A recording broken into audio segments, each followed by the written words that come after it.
JasmineCrockett.com/clever and utterly fearless, standing firm in her presence. Tonight, she faces a challenge that will test her intellect and poise like never before. She skillfully counters every move from a bold adversary, demonstrating once again why she is one of the sharpest minds in the space. The hall buzzed with anticipation long before anyone took the stage. Every seat was occupied, spectators leaning forward as if the evening itself contained a vital revelation. This was neither a formal gala nor a conventional political event, but a hybrid, an open public debate designed to let voices be heard without scripts or filters. That alone charged the room with palpable energy. Barron, tall and composed, entered with the assured air of someone certain about the unfolding of the night. His suit was impeccably tailored, expression calm, offering the audience a polite nod as he moved forward. He appeared at ease, almost too much, as though control was assured without effort. Across the venue, Jasmine Crockett arrived quietly, almost unnoticed at first. She didn't push through the crowd or seek attention. Instead, she moved with steady, quiet confidence, taking her seat as if the weight of the room had no effect on her. But those who knew her understood one thing. Jasmine was not easily unsettled. For several minutes, the event proceeded smoothly. People posed questions, shared thoughts, and the host welcomed each contribution. Yet beneath the ordinary rhythm, a subtle tension grew, an undercurrent only a few could sense. Barron kept glancing toward Jasmine, observing her with a faint smile that didn't quite reach his eyes. Then the pivotal moment arrived. The host reopened the floor, inviting anyone to discuss identity, respect, and civic responsibility. Barron moved first, rising gracefully as if anticipating this exact moment. He advanced toward the stage center with a confidence that immediately captured attention. His height, his composed movements, every aspect drew eyes naturally. He began speaking on public conduct and how individuals should present themselves. Initially, his words seemed neutral, nothing particularly sharp or unusual. The audience nodded politely, listening attentively, but then his tone shifted subtly. Not loud or dramatic, just quiet enough for the observant to notice. He angled toward Jasmine, not fully, but enough for all to understand she was the focus. "With all the discussions about where people come from," he said smoothly, "it's interesting how some claim one thing while appearances suggest otherwise. There may be a heritage they do not disclose." The room paused. Not a direct insult, but pointed, undeniably so. Barron continued. "I've always believed people should be honest about their roots," he added with a seemingly innocent smile. "Sometimes you can detect what others attempt to hide." Audience members shifted. Some glanced at Jasmine, others at Barron with faint discomfort. Everyone understood the hint without explicit words. It was a veiled remark on her background, framed as casual observation, light enough to deny, sharp enough to sting. Jasmine remained unmoved. No flinch, no raised eyebrow, nothing. She merely observed. Her stillness intensified the moment.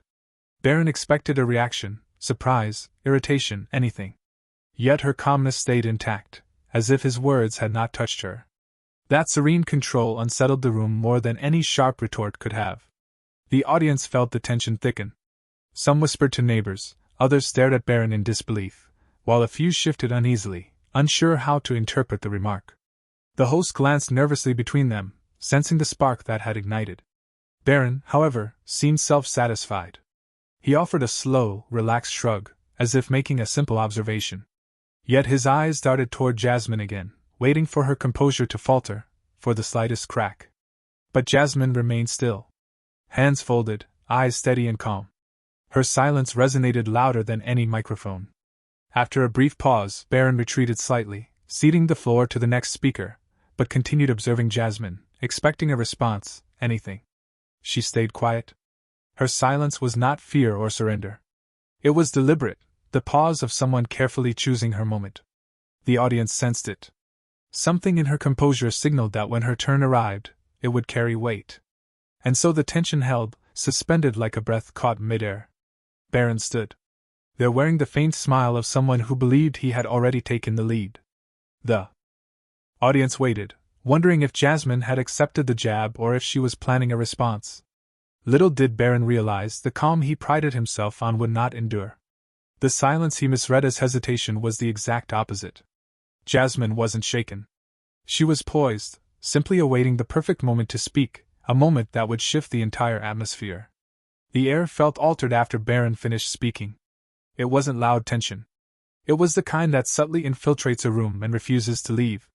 People kept glancing between him and Jasmine, unsure if she would answer his veiled jab or let it pass. Her silence made everyone more curious, almost anxious. Barron stood there with a casual smile, the kind one wears when convinced of victory. He resembled someone who had made a clever move in a game and awaited the others' struggle to catch up. Some in the audience watched with admiration, while others waited uneasily for what might unfold next. But Jasmine remained as steady as a mountain.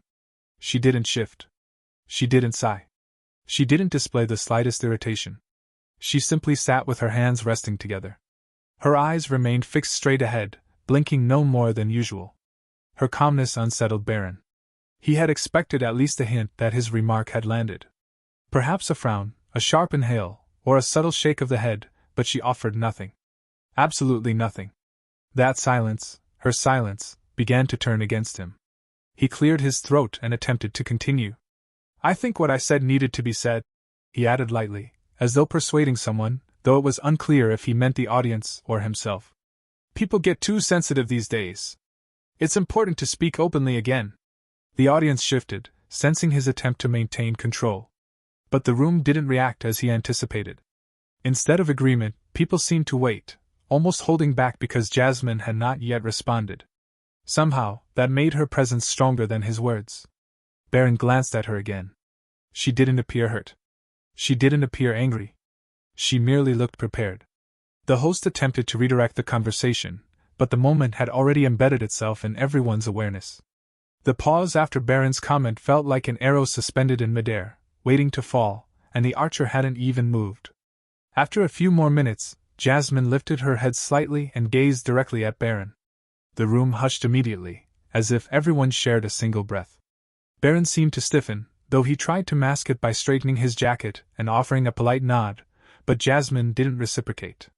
She continued observing him with calm, thoughtful eyes. Then, slowly, she rose from her seat. She did not rush. She made no abrupt movements, nor did she attempt a grand gesture. Yet her stance conveyed that the next moment would matter. Barron's smile faded slightly, the corners of his mouth tightening. Jasmine adjusted her sleeve, still calm and silent.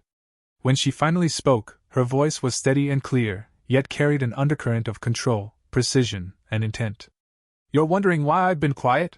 she stated, not asked, as if she already knew exactly what he had been thinking. The audience leaned forward. Barron blinked, as if her words struck before he comprehended their meaning. Jasmine continued, "I stayed quiet because I wanted you to finish." Her tone was balanced, neither soft nor harsh. It reflected careful timing and selection of information. People exchanged glances. Some had already sensed that her silence was purposeful, not passive. Barron opened his mouth, perhaps to interrupt, but Jasmine lifted a hand slightly, not rudely, but signaling she wasn't done. That small gesture froze him. She said, "You spoke confidently. You made your point, and you believe you've shaken me." Each word was measured and deliberate. Barron swallowed, unsure of her direction. "I didn't remain quiet because I was upset," she said. "I remained quiet because before I answer, I want to share something of my own." The audience reacted quietly, a gasp here, a whisper there, but Jasmine ignored it. She reached into her bag and produced a crisp, sealed folder. The room's attention sharpened as if pulled by an invisible thread. Barron's expression shifted. His eyes narrowed then widened, glancing at the folder as though it contained something dangerous. Jasmine held it as if it weighed more than paper. "This isn't something I planned to reveal today," she said. "I brought it only in case someone pushed me to a place I do not wish to go." The implication was clear and landed heavily. Barron shifted. His once effortless confidence now seemed forced. His fingers twitched slightly, betraying nerves. Jasmine met his gaze directly, not with anger or pride, but with calm certainty, aware of every move. "You wanted to discuss identity," she said. "So let's address it fully." The room's energy thickened. Everyone's focus locked onto them. Barron swallowed again, realizing too late that Jasmine's silence had never signaled defeat. It was a warning, a quiet signal that when she spoke, everything would change. That moment had arrived. The hall seemed frozen as Jasmine held the sealed folder. It appeared ordinary, a thin stack of papers in a plain cover. The audience's reaction made it feel heavier than steel. Even those in the back row remained still, eyes locked on the folder, as if it held the power to shift the ground beneath them. Barron's earlier confidence waned the longer Jasmine stood without haste. He had been so sure of himself, so convinced of the upper hand. Now he watched her uneasily, realizing she had been playing a different game than he expected. Jasmine slowly opened the folder. She didn't rush, nor did she show excitement. Her expression remained calm, almost too calm for the moment. The soft rustle of the papers caused several audience members to flinch as if the sound itself carried warning. She lifted the first page carefully. The paper bore no flashy markings, only structured lines, numbers, and official-looking notes. But its plain appearance heightened curiosity.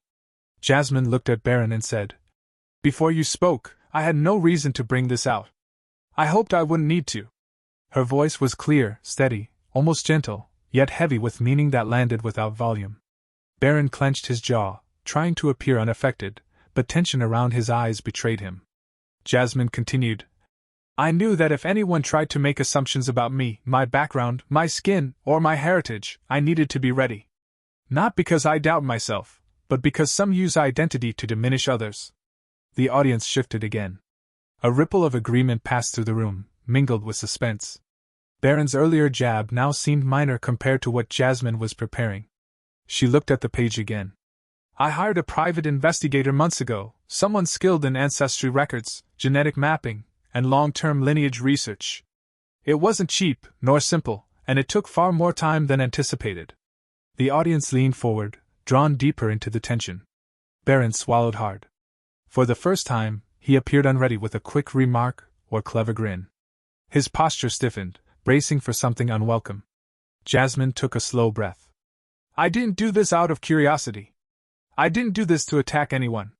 I did this because when personal insults are thrown, the target usually has nothing to respond with." She lifted her gaze. "With quiet strength, I came prepared." Barron flinched visibly, though he tried to mask it by adjusting his sleeves. Jasmine held the page just enough for the audience to see the top line, though the words were too small for anyone to read from a distance. What mattered wasn't the text. It was her next sentence. These papers confirmed something unexpected. She spoke words that reshaped the story he had been telling himself for years. People inhaled sharply. The room grew so silent that even the lights seemed louder. Barron stammered. "What? What are you implying?" Jasmine didn't blink. "I'm not implying anything." Reading what was written, Barron's breath caught. His face drained of color. She lowered the page slightly and spoke words that struck the room like a shockwave. "These reports show that Melania is not your biological mother." Gasps scattered across the hall. A woman near the front pressed her hand to her chest. A man seated on the aisle leaned forward, as if needing to be sure he heard correctly. Even the host, who had tried to remain neutral, couldn't hide the stunned expression spreading across his face. Barron's mouth opened, but no sound emerged. His eyes widened in disbelief, flicking between Jasmine and the paper she held. Jasmine didn't gloat. She didn't smirk. She spoke with quiet certainty. "I won't repeat everything written in these documents," she said, "but I will tell you this. The report is verified. The tests were conducted through a confidential database specializing in deep ancestral identification. The process required multiple checks, cross-matching, and confirmation from a specialist." Barron took a shaky step back.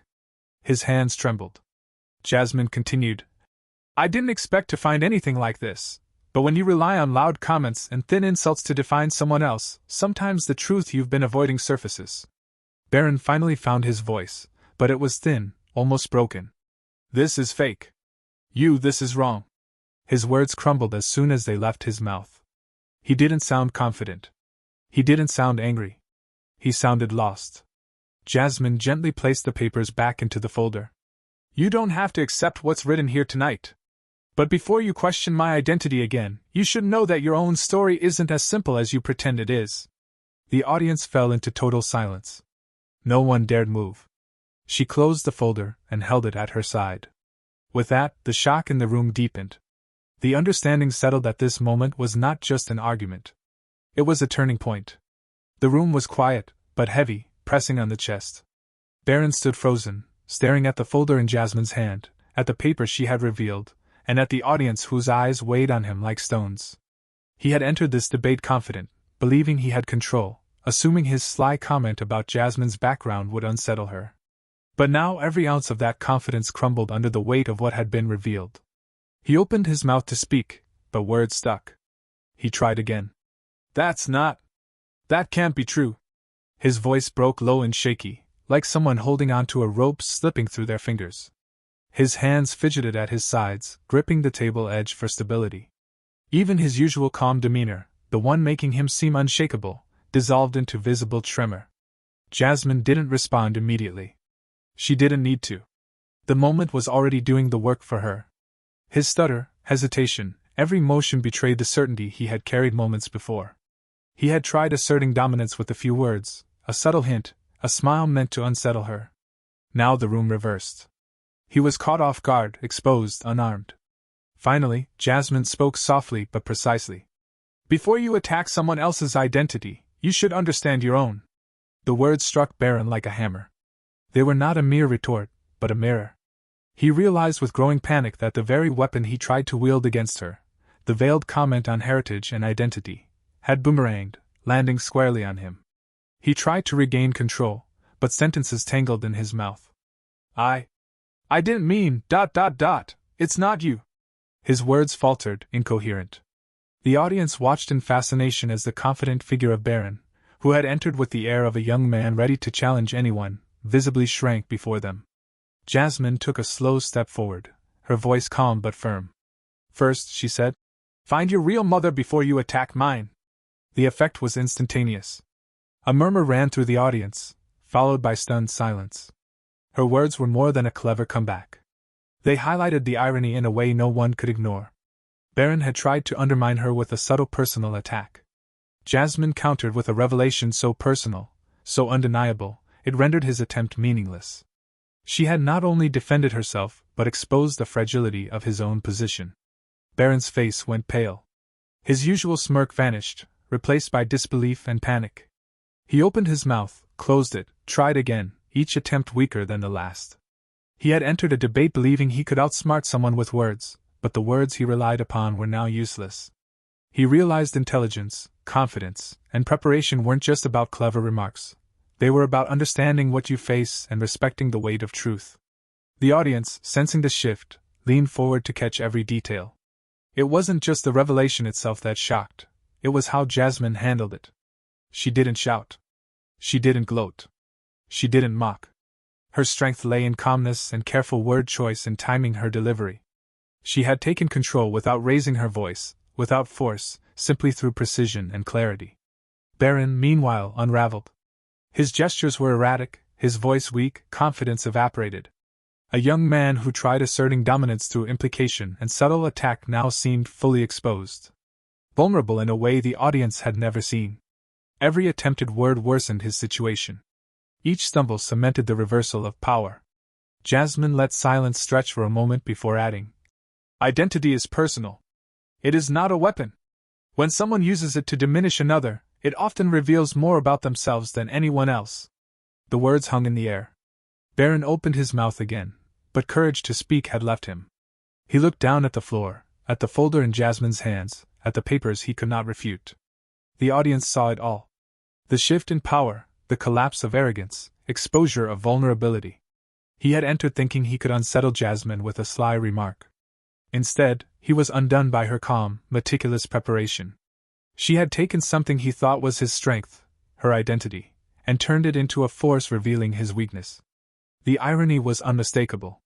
Finally, Barron stepped back, defeated not by shouting or confrontation, but by the quiet, undeniable authority of truth. He realized in a moment tinged with panic that being clever isn't about landing a single jab, it's about understanding the consequences of words, respecting people's realities, and facing truths you might not want to see. Jasmine didn't celebrate. She didn't need to. She folded the papers neatly and held them at her side. Her composure remained unchanged. Barron's downfall was complete. Not because she was cruel, but because she was prepared, confident, and precise. The room seemed to exhale collectively. Tension shifted from shock to understanding. Barron had entered believing he was in control. Now everyone saw clearly that Jasmine had mastered the moment completely, using calm intelligence and careful timing to turn the situation around. Barron's stuttered attempts to respond, visible unease, and complete reversal of power had transformed a small personal jab into a lesson resonating far beyond them. The audience didn't just witness a confrontation, they witnessed a dramatic shift in understanding.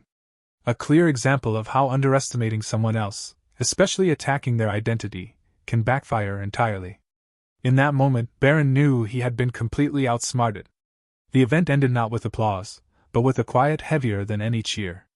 People sat longer than usual, letting the weight of what had just happened settle. It wasn't just a debate anymore.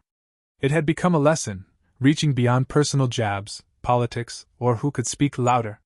It was about understanding, respect, and consequences of underestimating others.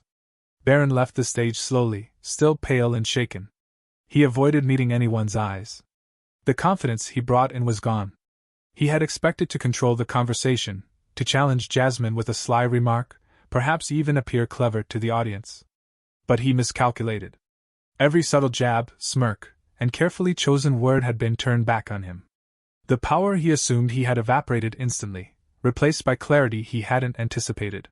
Jasmine, in contrast, walked off stage composed, calm, assured. Her words landed perfectly, but she hadn't needed to raise her voice or belittle anyone. In a world where personal identity is often weaponized, we find ourselves entangled in the complexities of family and heritage. Who truly outsmarted whom today? Was it the sharp jab unmasked by a deeper truth? Or was it the silent strength in embracing one's identity? What do you think?